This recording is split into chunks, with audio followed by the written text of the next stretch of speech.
蔬食疗愈了脾胃，平常过于紧张的身心，该如何找回节奏呢？黄土上的扬尘，踢踏的马蹄声，龙潭这几年骑马野的风气颇盛，疗愈了不少人的身心，而这会是我的良方吗？开始骑马的哈，有点那就真理的枪枪，枪衣枪衣，毛哈就出汗以后啊，跟皮肤跟长的拉伤的东西在皮肤哦，就会出事。所以你呀，要做，要撸麻，撸麻哎，莫用力咯，莫出力咯，出力就要痛痛啦，你刚刚的要正面呐，它正面得了，对，出力得了。等一下就靠你喽，撸麻哎，轻型裤呢，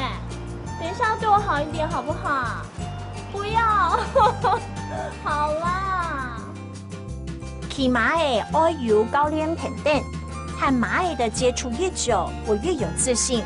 忍不住和教练说：“快点教我骑马野吧。”骑马要高练皮头，尤其唔当开始学嘅，才安全。才安全但我觉得练马也喜欢我。他人人爱。然后就很多准备上马，然后我们准备上马这是上马台在这个踩上来，然后左脚踩蹬，左手撑起来，然后脚跨过去，对，很好，标准，好，拇指要捏着，缰绳才不会滑掉，这样子。捏着，对，人坐正缰绳这个多的缰绳打在里面，不会妨碍你，对，手，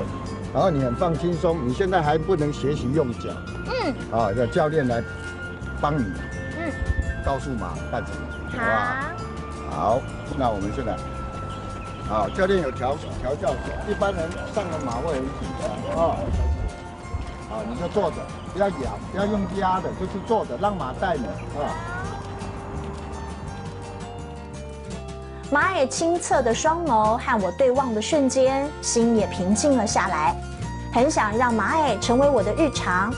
只是高大的马野让人望而生畏。我记得骑马野，我有高练平等。